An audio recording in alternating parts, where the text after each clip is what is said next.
when you had the wig and everything, did you have like the whole outfit? Hello, everybody. Welcome to today's monthly coffee tea chat. And our speaker today is Hakeem. And the topic is social engineering. And now I will pass this on to him. Thank you. Good evening, everyone. Hakeem Thomas, and today we're going to do introduction to social engineering. Today's agenda, give you a quick introduction of who I am, defining what social engineering is, some of the methodologies that's used towards social engineering, some key components and tactics, ethical considerations, always important. Then give you examples of my real world experience. All right, who am I? What are my handles? So here's all my handles for Twitter, IG, Discord. I've been in tech for 20 years, 10 in the military, 10 non-military. Currently a Zero Trust program manager and also CIO and CTO of a women-owned company. And I spelled owned wrong, but that's okay. My tech background, I've started in help desk and network admin and then kind of raised come up the ranks. Military, I did a lot of radio and satellite communications and also have managed a NOC and SOC environment. I specialize in OSINT, social engineering, policy development, zero trust, vulnerability assessment, and forensics, and so forth. Now to the good stuff. Typically, I do a demo when I give this presentation, so I always have to have a disclaimer, right? This is for educational purposes only. Anything that you may see, do at your own accordance. Defining social engineering. You'll see multiple definitions on what it is. I'm sure AI will tell you other definitions, but for me, I try to keep it simple. Right? Social engineering is a method of deception that relies on psychological manipulation. You want to make someone not have common sense, especially when you're going to do a phishing exercise to get them to click on your link or respond to you. You want to kind of break that barrier and make them really not think like they should. So again, you can use it to trick people to divulge sensitive information, which hopefully you can gain unauthorized access. A lot of times it's used for cyber attacks, fraud, and even espionage. Then often referred to as a human hacker. So some of the things you want to try to exploit, you have different cognitive biases, again, targeting the psychological aspect of it. I'm very cautious on which bias I try to target. During COVID, there's a lot of social engineering attacks based off that. I try to stay away from things like that because people will always go for that and you have a high success rate, which is not always good, especially when you're trying to mess with someone's psyche. When COVID first hit, it was mass panic. And as someone who does this professionally, you don't want to cause more drama and more issues with that. For me, I try to avoid things of that nature. Going back to ethics. Social engineering methodology, how I start is always the planning phase. This is where I do a lot of my OSINT work, but specifically I try to define what the scope of the project is. Sometimes it's an internal project, but oftentimes my projects are external where I've been hired from an external company. So I always try to figure out what the scope of the engagement, who can I target, who I can't target, how long do the engagement have to last, and if there's a preferred method, do they prefer me just to do a phishing or vishing, or even at times doing physical pen tests. So that's where this planning phase is really important. You got to really know what's in scope and stick to that. Then, of course, again, research your target, whether it's a whole organization or individuals. So a lot of OSINT is involved here. And you're going to pull data that's readily available. Then I move to target selection, try to identify the department and within that department, specific people. I don't need to target 50 people from a department. I can just narrow that down to a small scope. Targeting specific people and departments can help you when you're trying to build out your phishing or your vishing syntax. That way you can make sure you specifically target them and what's going to get them to not think and just click or give you the answers you need. And this is where OSINT really comes in because now you can gather specific information on those individuals or even as a department whole, and you can target them based on that. Part of my target selection also includes creating fake personas, right? I'll go and create fake accounts, whether it's social media accounts or different email addresses, stuff like that, because you never want to use your own personal self, right? I probably have too much fun creating personal or creating fake personas, but it's a really good way to try to exploit folks in these type of engagements. Then my third step is relationship building. I try to establish contact and rapport. If I'm talking to someone through social media, let's say LinkedIn, I'll create the account, With my fake persona, I'll make sure I have a good background with jobs and with about me sections filled out completely. And then I'll start joining groups that the target is part of prior to my engagement with them. And then I'll also start following them. I'll send an ad invite and then start sending them direct messages. You won't always get them to respond to you, but again, this is kind of where that creating that pretext helps, because if you did your proper OSINT on them, you should be able to get them to at least respond to one or two messages. Or if you're calling them doing a phishing, you should get some response from them. They won't quickly hang up on you. Next, my fourth phase is exploitation. This is where I'm going to actually do my attack. I'm going to send that phishing email, make sure if I'm having it go to a third-party site that that's set up and ready to go. For my phishing, I'm going to make sure I'm talking to everyone I need to talk to and gathering all the information I need, whether it's going to do a contained exploit of their environment or not. Again, you want to gather information, right? You want to see if you can get any information that could potentially hurt that organization without actually hurting that organization. That's fall under the execution when you're going to get that information. Everything you gather, you're going to write that down, because that's going to be part of your last phase, which is your exit phase. Got to put that in a report. Even if it's an internal phishing exercise or phishing exercise, you still got to write a report on that. So every piece of information you gather, that's going to go into the report. You won't always have to add in the specific people who you can't, right? That's where the scope comes in at. But you will have to generalize, hey, I sent this phishing to this group of folks. I had 70% success rate that they opened it, that responded. Phishing exercise, same thing. I received this information from them. It's really important that you document every single thing. Even the persona that you use, you document that.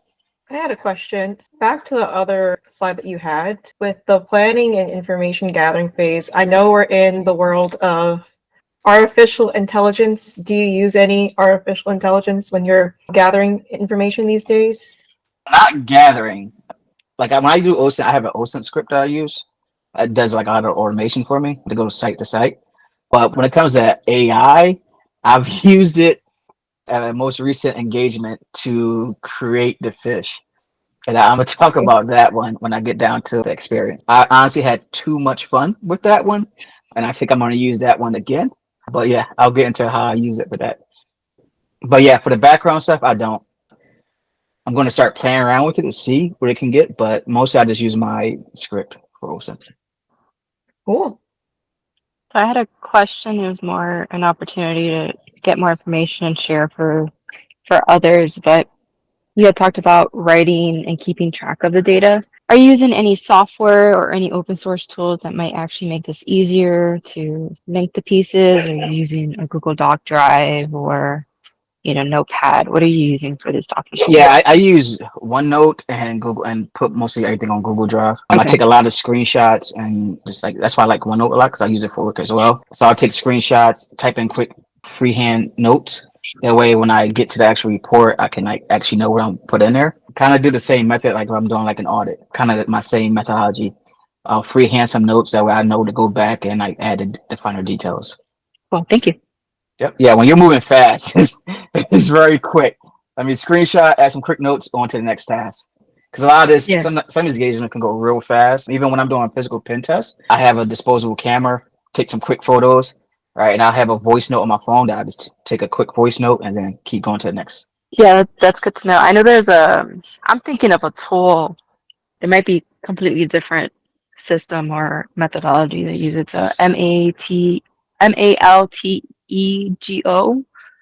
Maltego. Maltego. Yep.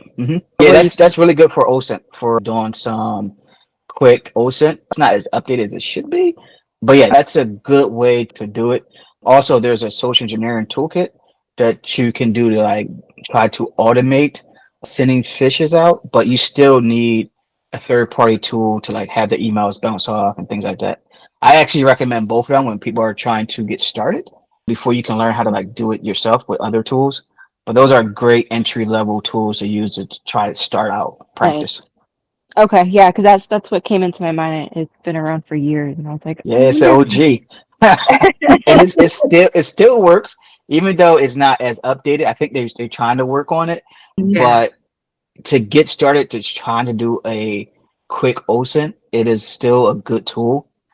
but I prefer to my script because it's like, oh, type in a name, type Yeah. in an email. There you go. Find me everything they need. But I've Gotcha. created a toolkit as well that like have like different links in case people want to do it manually. I update it like every couple of weeks because I do another webinar just on teaching OSINT. So like every couple of weeks, before I do another webinar, I'll add in different links and stuff. I probably have roughly 2,000 links. Not all inputted right now, but my script runs like it scans everything from US based to international because I do a lot of international engagements as well. Nice. What language? Or languages, excuse me. Russian, Middle East, China. So I do a lot of stuff, like especially with gathering information on stuff like on those particular countries, North Korea. Cool. Yeah, it's again, I have way too much fun with this stuff. It's a fun field. Thank you. Yep, you're welcome. Some key components and tactics. Again, open source intelligence. It's your bread and butter to start, right? Because you gotta scan and mine social media, grab data from different sites, even employees, the company's websites. You're also going to scan stuff like that because they sometimes companies post different things that might help you with your engagement. Is really just understanding how to search for things and again properly documenting what you find. I think most people when they try to start social engineering, the biggest issue is how to go find information. Most people don't know how to find information. Most people just do a simple Google search, never leave page 1 or 2. All right, where if you keep going, you can find a lot more information that's going to help you out. And then the other issue I see with people that start out with this is they don't know how to personalize their attacks. When they do a phish, they don't know how to really personalize it to catch people. And that's really key because most people with your cyber awareness training, you're supposed to be trained to see the obvious. When you really tailor it right, that training doesn't matter. You're going to get them almost every time. Right. One of the ones I've been using a lot the last month or so is smishing, so SMS phishing. Has been crazy. I've seen it also being used for political ads and political phishing as well. Now with jobs, people pretending to be a job and they're trying to Oh yeah. fish you through that to try to get you to book an Mhm. appointment, things like that. So Yeah. I've been doing some stuff based on that, and it's interesting. What about things like QR codes? I've been seeing some weird hmm stuff with that too. So that's where it's good with AI because now you can use Okay. that to generate your QR codes and have it go to different links. And this is another thing that during COVID I didn't do because all these restaurants went to that. And so I Right. felt bad that if I was to try to get someone on that, it might cause them more issues than needed. But now we're over that a little bit. Yeah, I've used that often to do it more often lately. I would say the last like 4 months I've been using that more. And when I do physical pen tests, I like to use QR codes. So I'll do an engagement and just post a QR code in the building and then leave, and Mhm. then see who scans. I Oh, like yes. QR codes. Yessie had her hand up. Go ahead, Yessie. Yeah, I didn't want to interrupt the flow.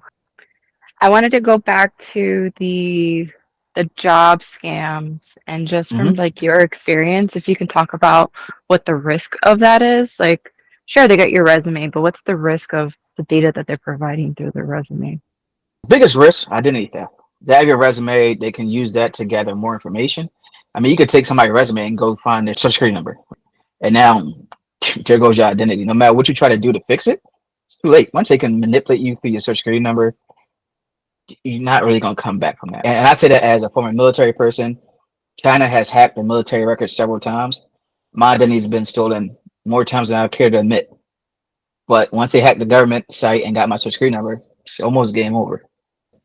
But a lot of these jobs, that's what they're doing. They're trying to, take your information to steal your identity. And a lot of times with this job stuff, with phishing with that is they're trying to use your information to now go to get a job and using your credentials and your information to go get a job somewhere else.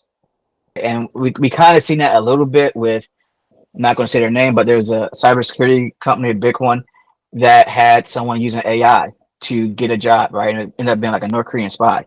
But a lot of that comes from them stealing people's information from like LinkedIn, from smishing, and then using AI to like cover their face as they're doing like live interviews. That is interesting. That's crazy. If you just Google North Korean spy cybersecurity company, you'll see it. Yeah, I wasn't aware that they were taking, because like I would get a lot of those, and when I was job hunting, I would do my search, right? Go online, search them, search the person, Hmm. image reverse. But I was just like, oh, it's just my resume. Like my resume has like my crap email. It doesn't have my phone number. It has my LinkedIn, and then my LinkedIn has some privacy settings. So I'm like, oh, I didn't know that they can apply for you. But yeah, given AI now, Hmm. the AI bot like does your job for you and shows up to meetings and stuff like that. I was like on Shark Tank. Yeah, it's insane. And I always tell people like, don't post your resume on LinkedIn because you have people like me that would just even like for work. I would go and I need to create a fake persona. I'll go and just type in a random job, see if somebody posted a resume, and then steal their stuff for my fake profile. All right.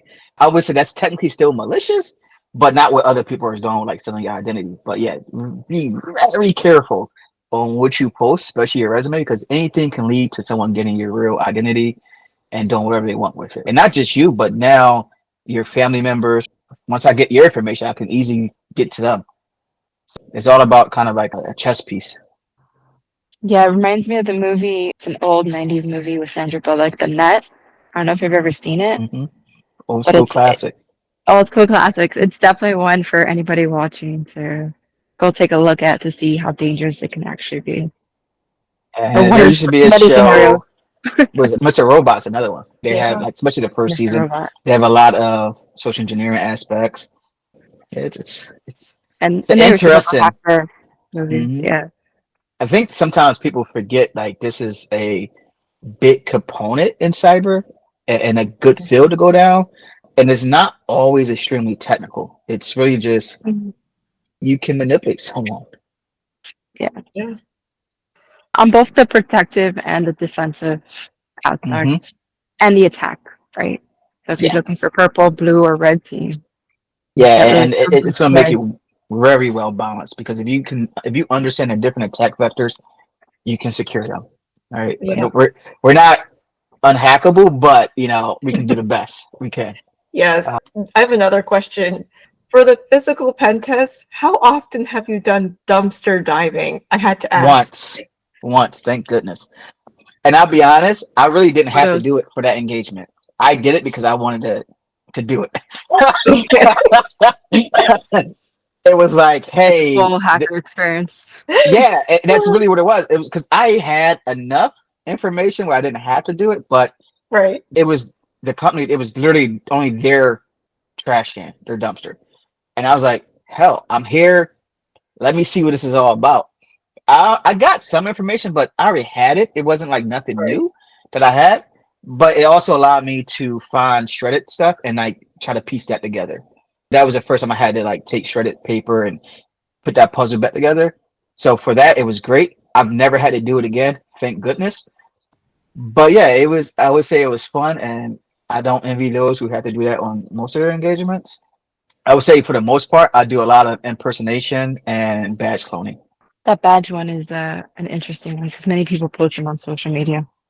Oh Hmm. yeah. It's so crazy how people post their badges, and a lot of it is like government officials, which is a big no no, especially military person. Like you're supposed to take your badge off before you go out, but they don't care. When I have an engagement, I always go to the local coffee shops, the local restaurants, and just hang out and just watch someone with their badges. There's somebody I know who's a veteran, and every time they go to the VA system, they send me a picture. They probably shouldn't, but they literally leave their security card like in the computer and walk away, and Yep, it's always on somebody else's record. every time. I go to the one in DC is the same way every time. Crazy. Um, Even when you go to like regular medical centers, they'll just have like laptops open, with the password sticked on it. It's like this is just easy. Just had to do that Disney World. because I'll say as a security person, the more you know, it's like it's not as hard as people think. Oh yeah, it is so easy when you know what to look for, right? And I think for us being in the field, it's easy for us to see what's the vulnerabilities, right? The average person probably won't be able to walk into a restaurant and see like, oh, that computer is a vulnerability, like how it's set up. Like most people won't see that, but us, yeah, Could be annoying at times, but that's what's gonna keep us with a job, I guess. I think ethics is big, and no matter what you do, what field you're in, but especially for tech, it is massive. We have to abide by ethical code. To me, that's what separates the good folks from the bad folks, right? For social engineering, big thing, legal and compliance. Like I said, I do stuff in different countries, different states. So understanding what's the legal ramification, what can probably get me thrown in jail, and understanding like making sure I don't cross that line. Informed consent and scope limitations, that's very important when you're doing engagements, making sure that all parties consent to the scope of work and you're staying within that scope and nothing more. There are real life situations where you could end up in jail, even if it's by accident, especially in physical pen testing. Typically, when you're hired to do that, only less than 5 people know that you're hired to do this job. If you get caught by security or somebody called the cops, it's real life. Like no one knows you're there, which is why scope comes in handy because you have a get out of jail free card you can call somebody. But it's real life scenario that could happen when you do specific engagements. Understanding that and making sure you stay within that scope and those limitations is important. Biggest thing, you got to minimize harm that's done. When you do these engagements, you can really exploit these companies. Your goal is not to do that. Your goal is not to cause more harm than what's there. It's to identify what their vulnerabilities are and help them give them recommendations to address that. As I said, I didn't do things specifically around COVID because that was more harm than was needed. So I tried to minimize the harm. And that's very important when you're doing these engagements. I think that's important when you're doing tech stuff, especially cyber related stuff in general, but specifically when you're doing social engineering, you really want to minimize the harm.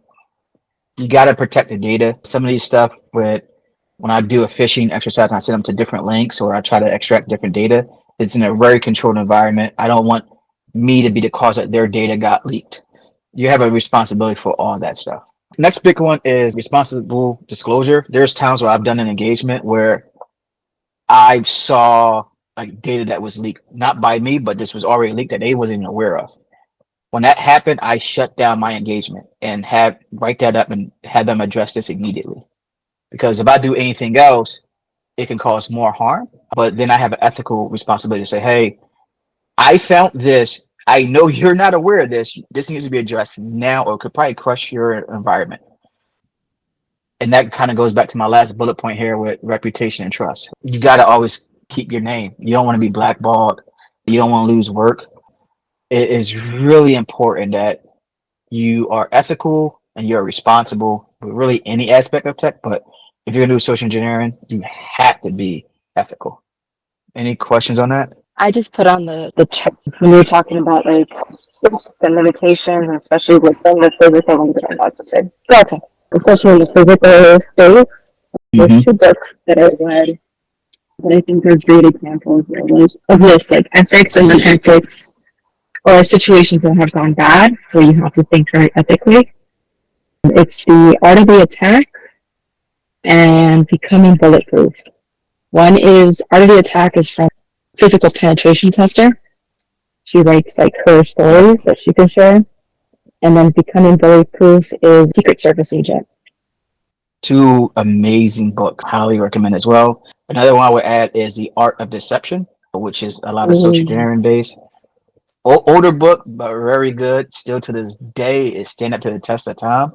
And one of the first books I read when I started going towards social engineering. But again, it preaches on ethics as well. I like that book. It's a good one. Fun stuff. I've done a lot of engagements, not always full throttle, with a lot of physical pen testing. Sometimes it's mostly just phishing. Done a lot of OSINT stuff for organizations. For internal companies, I've done phishing, spear phishing, honey trap. That my last honey trap was probably my favorite one. Think of honey trap as your catfish. It's a show called Catfish. It's pretty much what that is. I had an internal company. We was government contractors. We worked on a specific project that wasn't top secret really, but they didn't want anyone knowing about it. My company and our government person we reported to said, hey, go and see if you can social engineer the team members to see if they're going to divulge into any information. Having, knowing my team members, I knew they had a specific taste on women based on actions I noticed when they went to conferences together and how they talked. I created a fake persona to that type. I went and scanned LinkedIn for different positions and backgrounds and took people's resumes and copied and pasted their resumes into my profile at jobs I've had and education I went to. And then I use AI to take that information to formulate my about me. I use AI to get me the picture, the profile picture. I literally typed in brunette with glasses, Caucasian, mid 30s to early 40s. It gave me a profile, a picture, and I added it to my profile. I then started to add the same groups I knew they were in on their LinkedIn profiles and started sharing different things they would post, and then finally got them to add me. The very first coworker, I sent one message and he didn't even read it. He didn't bother. And I sent like multiple messages over the course of a few weeks. He never bothered to respond. So I'm like, well, you already won. Good job.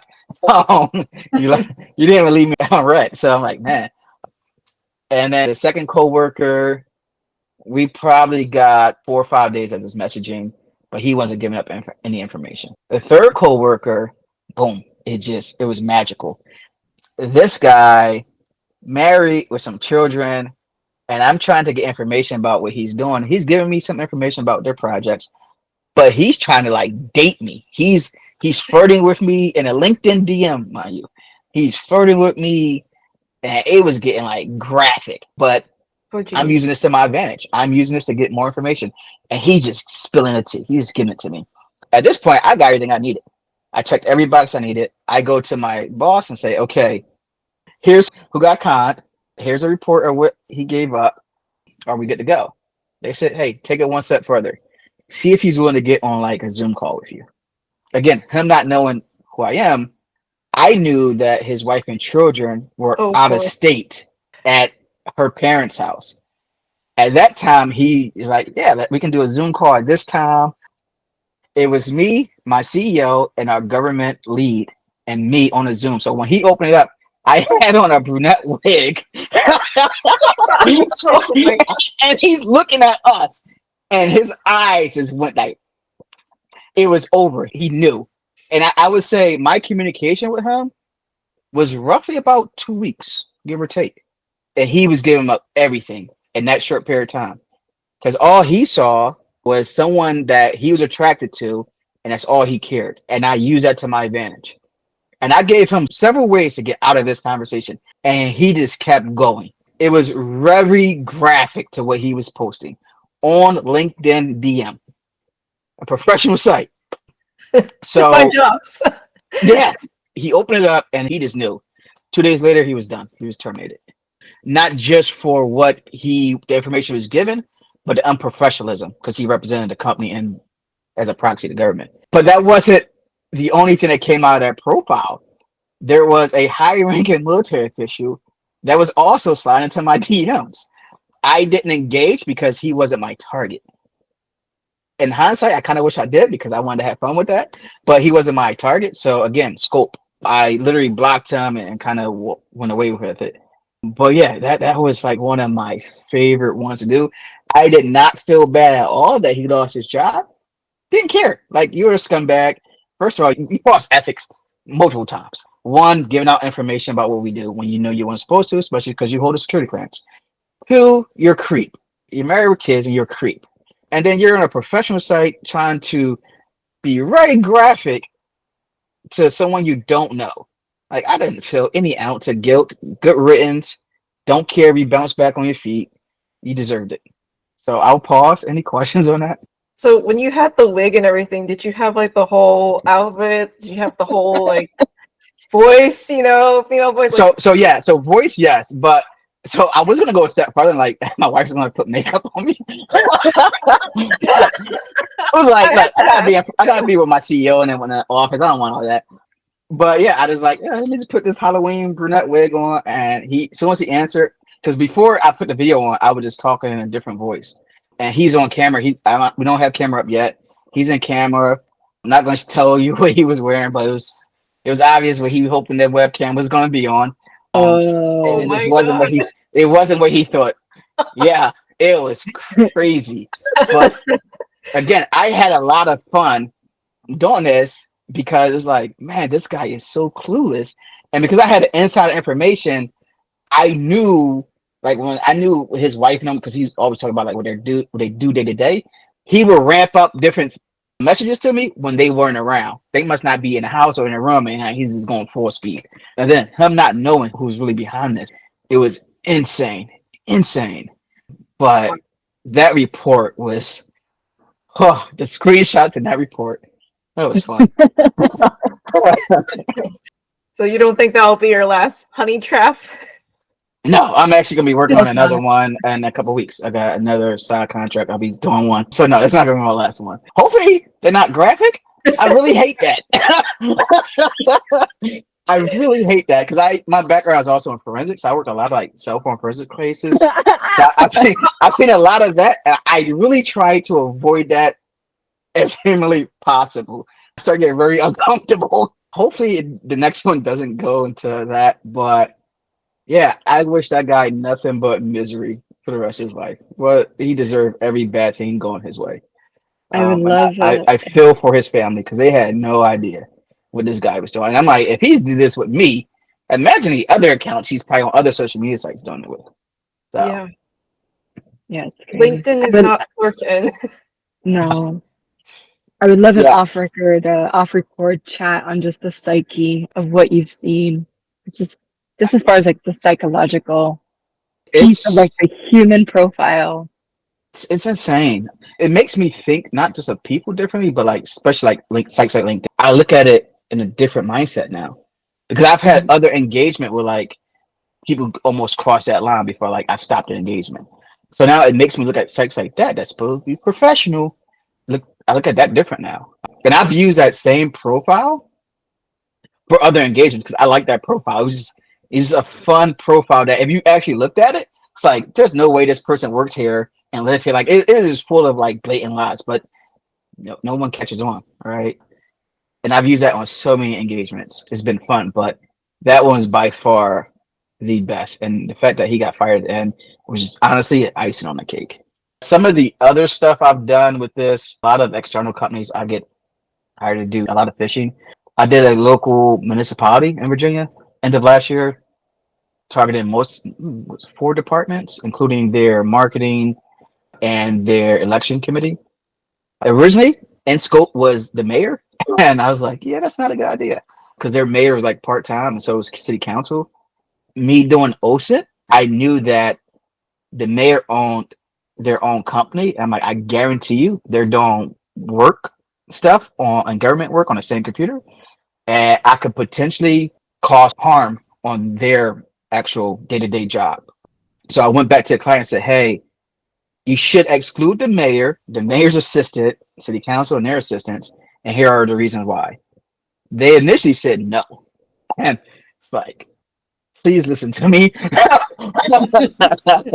Please listen to me. If I social engineer your mayor, we're probably going to get things in a rabbit hole that you really don't want me to find. Please exclude them. And so we changed the scope, and the mayor and all of them wasn't allowed to be part of the scope.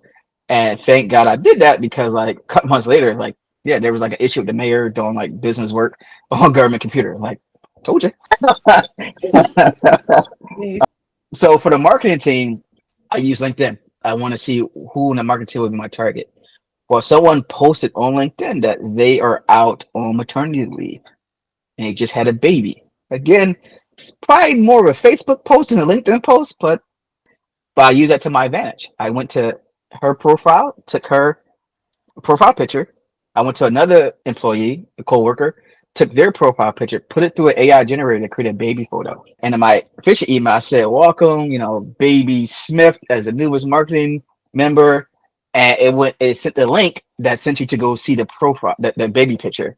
So once you got to the baby picture, it said, you've been fish, baby Smith, right? Or whatever the actual last name was.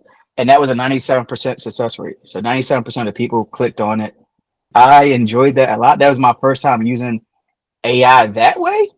So much fun because most people will always click on the baby picture. It's just the norm, Never right? touch When the baby somebody, picture. yeah, exactly. You shouldn't. But for most companies, like when someone has a new baby, like oh my God, I want to see the picture, right? It's almost like, oh, this is easy. That was a lot of fun. First time using AI in that way.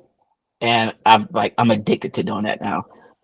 I really enjoyed that one. Really enjoyed that one. Any questions?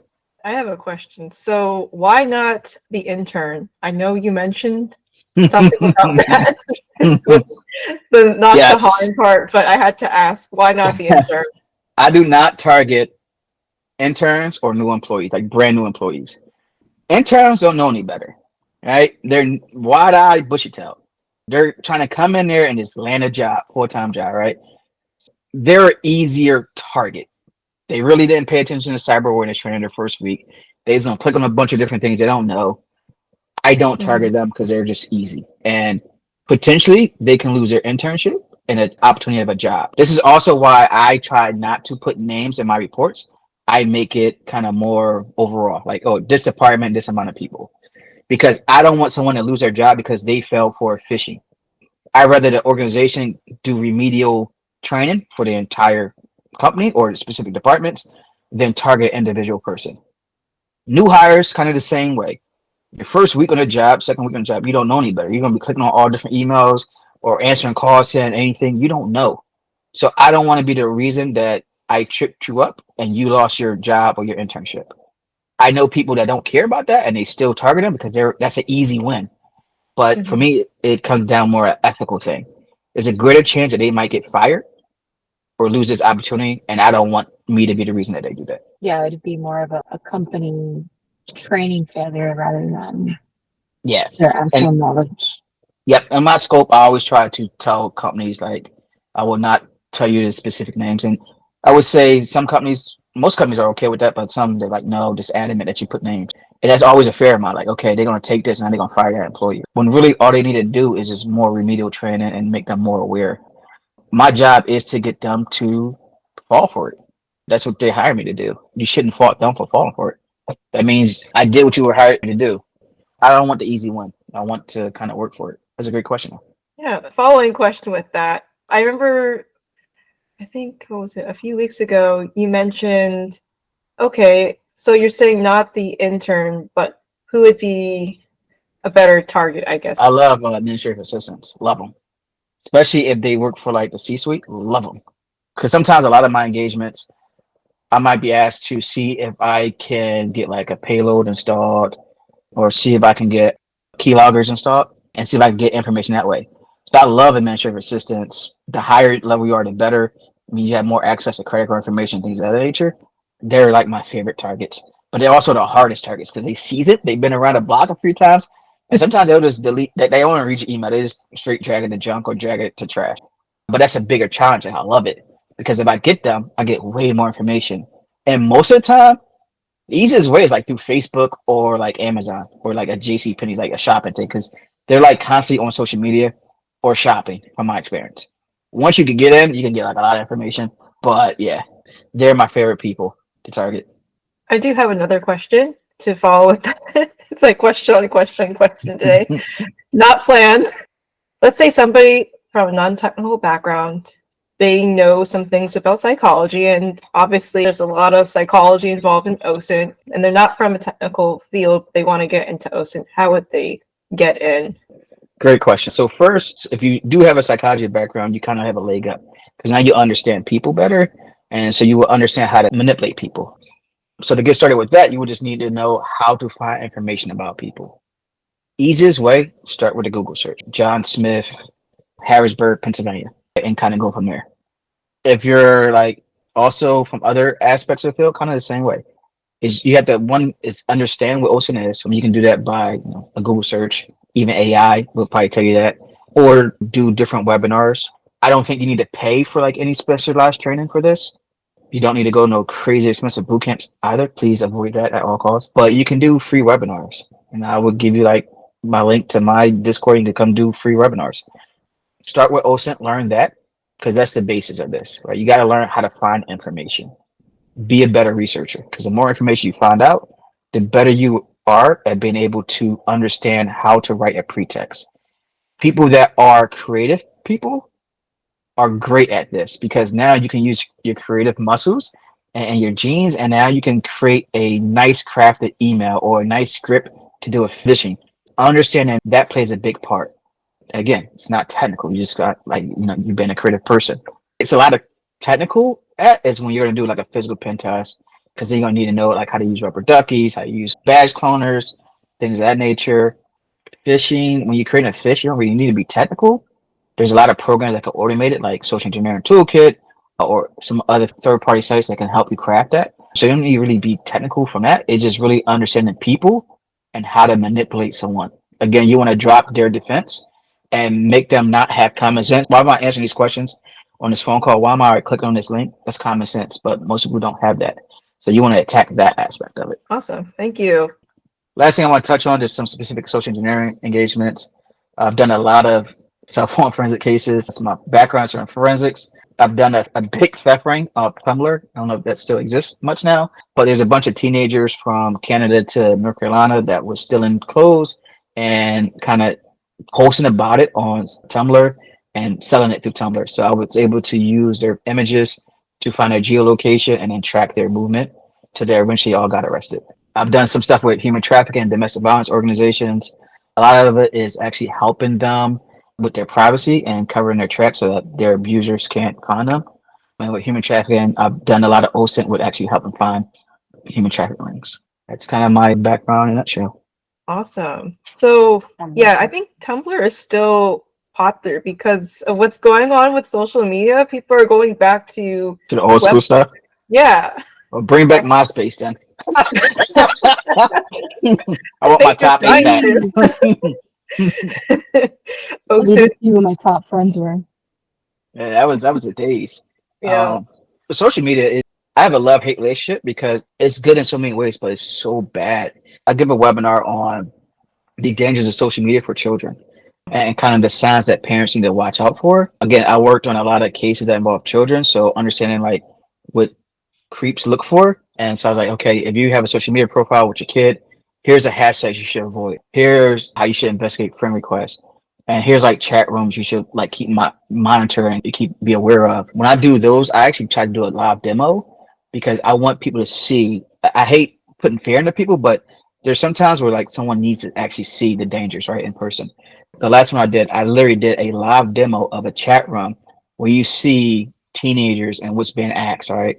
And I can pinpoint, okay, this is a fake account, and here's what they're probably trying to find. And here's like what law enforcement, what they look for in these chat rooms as well. It's getting more dangerous. These get spun up, these social media sites get spun up. And I would say post-COVID, it got worse because a lot of parents shifted to, we're bored, let's do TikToks for our kids, let's do different things. And I mean, a lot of people became famous because of their kid, but they don't understand the dangers of work. It's not just some random person that wants to dance with you. It's a pedophile that's like using that to potentially kidnap your kid or do other things. It's been crazy, but that's why we need more people that know OSINT and know social engineering and can one day help eliminate all that. I hope we get to a point in my lifetime where that's eliminated. We'll see. Question: are there any groups or organizations of like hacktivists working in human trafficking and domestic violence that you could share? One of the groups I worked with a lot, just doing a lot of OSINT for them, with Operation Underground Railroad. They just changed leadership due to some stuff with their former CEO.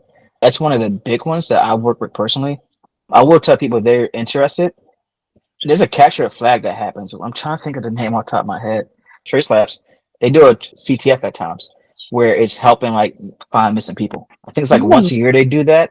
I know they did it like a couple years ago. I think I don't know if they stopped during COVID but Trace Labs at times will have a CTF where you'll get like a missing person and you try to like do OSINT, like try to find their steps, trace their steps. I hope it's still around, but I know Trace Labs is about, I hope that CTF is still around. It's very good to be involved with stuff like that. And then there's a few domestic violence places in Pennsylvania where I'm from that I'm involved with through my task force I used to be part of. I can't think of the names off the top of my head because it's been a while.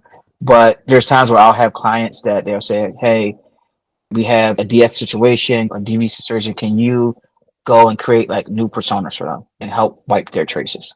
So I'm a big fan of privacy and like teaching that and helping people like really lock down their information because of that. And that just come from like my childhood being around people in domestic violence situations. So anytime I can like help people clean their digital footprint and keep them safe, I'm all for it.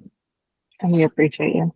Yeah, thank you. Thank you for this. This is really insightful and it has a lot of great information. It shows that everybody has a part in cybersecurity, and this is a really relevant topic because we're getting closer and closer to Cybersecurity Awareness Month. That's Mhm. next month. Excited about that. And with Elon, you know, letting you see the people you block, or letting people block who you block still see your messages now. Oh boy, his body be a cesspool. oh boy. Yes, it's just gonna get worse. I always share my Discord. I have a ton of resources specifically on this as well. And then I do about bi-weekly OSINT webinars. And starting October 6th, I'm be kicking off social engineering and privacy. Perfect. And I also want to give a shout out always to Yessie and the Lioness Instincts. Go please check them out. Always helping out with these wonderful coffee tea chats that we have each month on the ATC's Discord too. I will link that in the description box below. And thank you once again, Hakeem, for taking time out of your busy day and doing this wonderful presentation for us. Hey, thank you for having me. Thank you for putting this together. I mean, anytime I can be an assistance or give you resources, please let me know. Definitely will do. Thank you, everybody. Thank you. Topic is, let me try that again. And the topic is, Thank you. Hey, I think we've all had a long day. I'm going to love today's clip no matter what.